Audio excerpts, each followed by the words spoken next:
A moment of stillness before we start, not waiting for anything to happen, but just being in the moment now.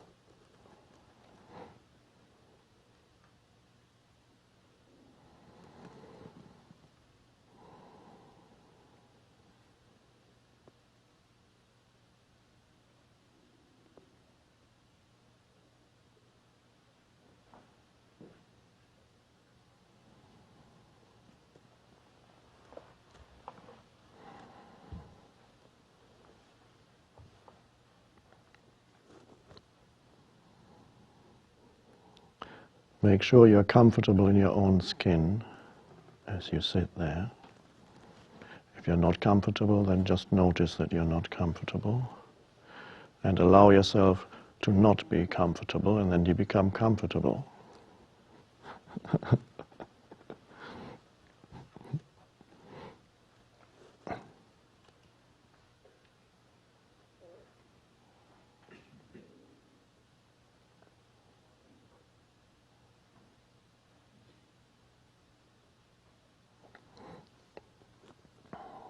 I have a little treat in store. We will talk about, not only talk about, but go into the essence of a book that has been with me, accompanied me for the past 30 years. A book that I've gone back to periodically. I still go back to periodically, pick it up, read a page or two or three, and meditate on it. It's one of the great treasures of spiritual literature, and it is a book that was written in China 2,500 years ago, the Tao Te Ching. Now that's seemingly a huge gulf that separates us from that time period, and yet the book is still vitally alive. And if a book that was written so long ago is still vitally alive, it means it must have been written from a very deep place and point to something that is timeless. If it were not written from a deep, timeless place within the author and did not point to something that is beyond time, a book written 2,500 years ago would be irrelevant, meaningless, incomprehensible. Many books that were written 20 years ago are out of date. Or if you read yesterday's newspaper, it's out of date. So, for something to still be alive now and to be deeply meaningful to many people, there must be something there that is timeless, and that is the essence of the book, and that's what I would like to go into with you. So we are not going into a book. We are not just going to study a book. We are just using the text to go deeply within, to discover something within ourselves. So all that the book is a device that helps us discover ourselves and our connection with the greater whole, the universe, whatever you want to call it.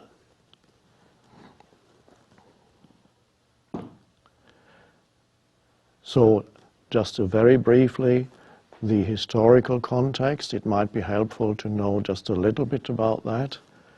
This book was written about 2,500, 2,600 years ago in China. That, in other words, 500 to 600 BC.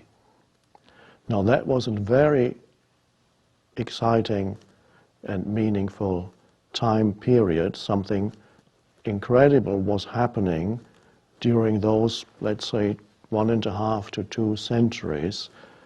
for the first time in the history of humanity, as far as we can see, there was a universal wave of spiritual awakening coming over the planet at that time. So the author of the Tao Te Ching, Lao Tse, is a contemporary, more or less, of the Buddha in India. So the Buddha and his teaching arose at the same time, approximately, as the teaching of Lao Tse, the author of the Tao Te Ching. So there was the Buddha arising in India, beginning to teach, and another significant teacher in India whose teaching did not go very much beyond in India even to this day, but has remained very meaningful and profound in India. Mahavira taught at approximately the same time as the Buddha, and it developed into Jainism, the religion, a very beautiful religion still practiced widely in India, based on ahimsa, non-violence, and respect for all living beings. All those things were revelations when they first came into being at the time, the teachings. So we have the Buddha in India, we have Mahavira in India, all arising at the same time. In Persia we have Zoroaster, sometimes called Zarathustra, not to be confused with Nietzsche's Zarathustra, which is a completely different character. Zarathustra, the prophet in Persia. We have at the same time in ancient Greece, and that was a time before the famous Greek philosophers started to teach, Plato, Aristotle, Socrates. It was earlier than that. Those were philosophers that arose for the first time there. They are called pre-Socratic philosophers because they predate Socrates. We only have fragments of their philosophy, but those fragments are enough to show us that their teachings were in some ways, this is how I feel, more profound than the later, more differentiated teachings of Socrates, Plato, and Aristotle. My favorite pre-Socratic philosophers are Heraclitus and Parmenides, and we only have small fragments, but the fragments show us that those teachings were still in touch with the source of being, the source of life, the oneness that underlies all phenomena. And later, as the philosophy became more differentiated, that was becoming lost. The philosophies became very interesting and much more differentiated, but the connection with the root of all life, the unmanifested oneness, the transcendental dimension, gradually became lost. So those philosophers 500 and 600 BC still had that connection. And they showed people, they also realized that humanity had lost it. So it was part of the wave of awakening that was coming over the planet, the teaching of those philosophers. This is not philosophy as we understand it these days. It's about inner transformation, not speculation. Those were not speculative philosophers in the same way that Buddha wasn't speculative, Mahavira wasn't speculative. So it is a transformational teaching. It's about inner transformation, not about figuring something out with your mind. So we have that arising, the awakening arising in Persia, the awakening arising in India, the awakening arising in ancient Greece. And now we come to China. We have Lao Tse, his teaching at the same time was arising in China. All part of this wave of awakening that we are now experiencing again, even on a much larger scale now. So we are at a similar time period, except that the wave of awakening that is coming into this world, of spiritual awakening, is on a much larger and more powerful and all-pervasive scale. So we are in the middle of that. 100, 200 years ago, nobody in the West was discussing the Tao Te Ching, and this is why we can go back to it and understand it, because we are awakening. Lao Tse was, we know very little about his life.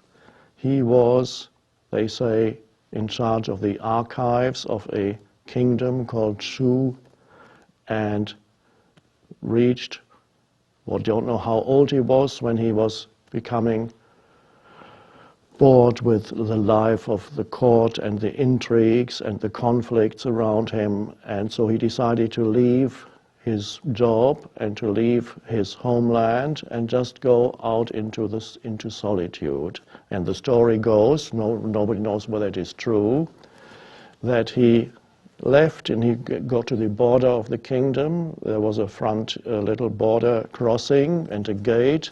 And the gatekeeper said, I'm not going to let you pass unless you write down your wisdom.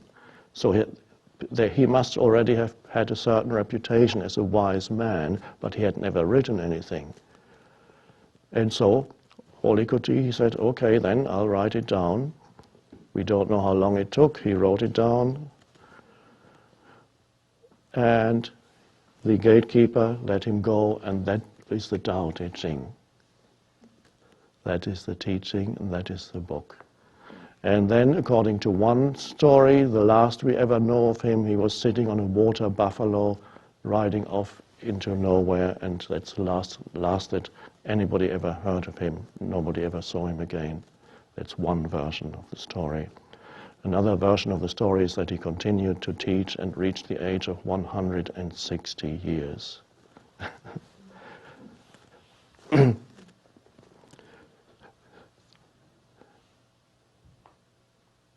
The Tao Te Ching is the title of the book, which is not usually translated. People have tried to translate it, but unsuccessfully. Usually they give you subtitles. So it says, Tao Te Ching. One of the traditional subtitles is The Way and Its Virtue. And that's already somewhat of a mistranslation. Although Tao can be translated as the way, you just can't translate Tao. Even if you translate it as way, it's pretty meaningless. And if you're a Chinese person, you're not at a great advantage. You still won't know what Tao is. So you're not at a great advantage. The Tao is something that cannot be named. We'll come to that in a minute. So the subtitle, the way and its virtue. Virtue is a mistranslation of the Te in the Tao Te Ching. Virtue has become a dead word in our language. When did you last say virtue? When did you last use that word? Probably many years ago, if ever. So the word virtue is not alive.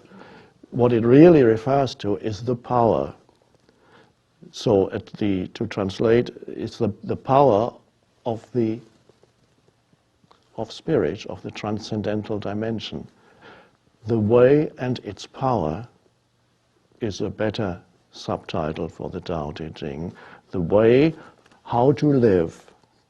The way to living in alignment with the one power that underlies the universe, the one thing that you cannot name, that is not a thing. Living in alignment with the ultimate, which sometimes is called God, but the moment you call it God, it's not it. You've made it into something. It is not something.